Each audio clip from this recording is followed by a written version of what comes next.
I'm going to show you a small part of a chemical complex called Al-Musayyib, a site that Iraq has used for at least 3 years to transship chemical weapons from production facilities out to the field. In May 2002, our satellites photographed the unusual activity in this picture. Here we see cargo vehicles are again at this transshipment point, and we can see that they are accompanied by a decontamination vehicle associated with biological or chemical weapons activity. What makes this picture significant is that we have a human source who has corroborated that movement of chemical weapons occurred at this site at that time. So it's not just the photo, and it's not an individual seeing the photo. It's the photo and then the knowledge of an individual being brought together to make the case. This photograph of the site, taken 2 months later in July, shows not only the previous site, which is the figure in the middle at the top with the bulldozer sign near it.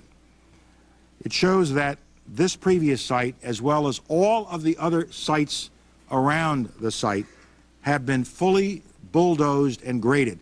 The topsoil has been removed. The Iraqis literally removed the crust of the earth from large portions of this site in order to conceal chemical weapons evidence that would be there from years of chemical weapons activity. To support its deadly biological and chemical weapons programs, Iraq procures needed items from around the world using an extensive clandestine network.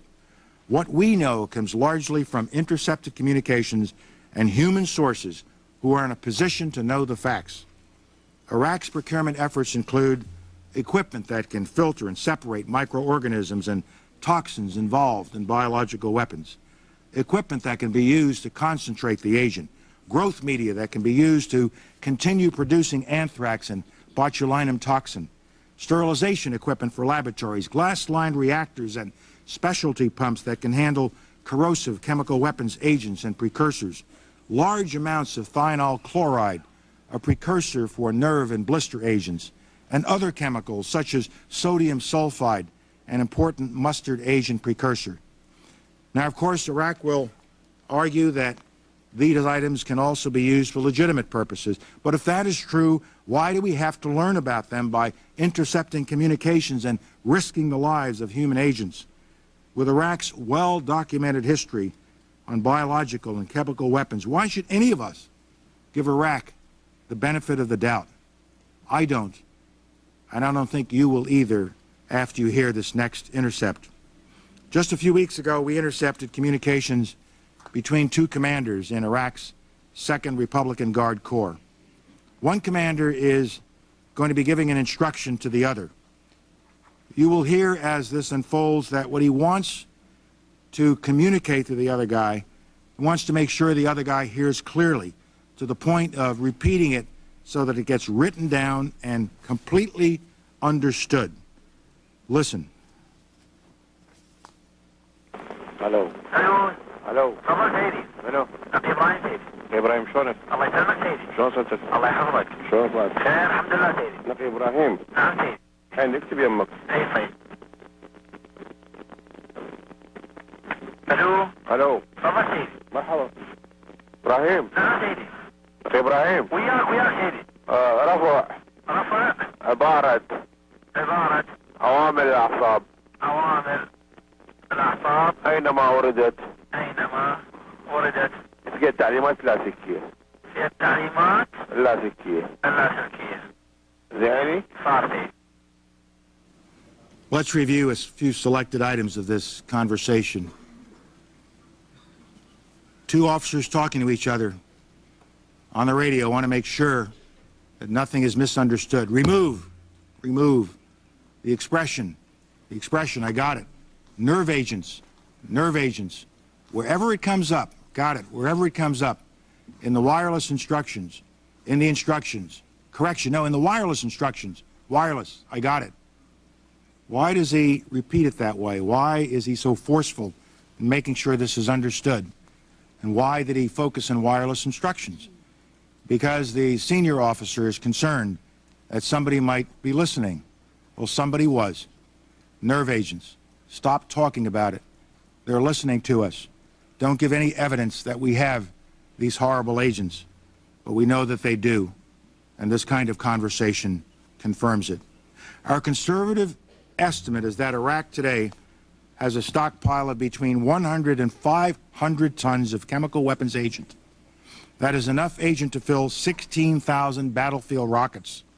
Even the low end of 100 tons of agent would enable Saddam Hussein to cause mass casualties across more than 100 square miles of territory, an area nearly 5 times the size of Manhattan. Let me remind you that of the 122 millimeter chemical warheads that the UN inspectors found recently, this discovery could very well be, as has been noted, the tip of a submerged iceberg. The question before us all, my friends, is when will we see the rest of the submerged iceberg? Saddam Hussein has chemical weapons. Saddam Hussein has used such weapons.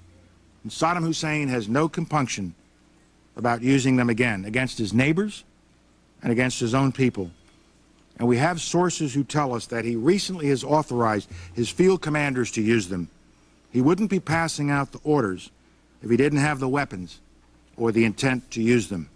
We also have sources who tell us that since the 1980s, Saddam's regime has been experimenting on human beings to perfect its biological or chemical weapons. A source said that 1,600 death row prisoners were transferred in 1995 to a special unit for such experiments.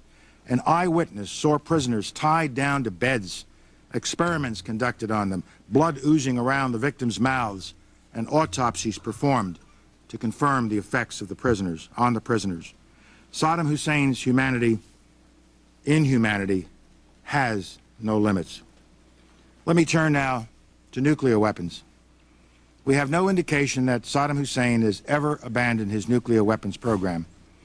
On the contrary, we have more than a decade of proof that he remains determined to acquire nuclear weapons.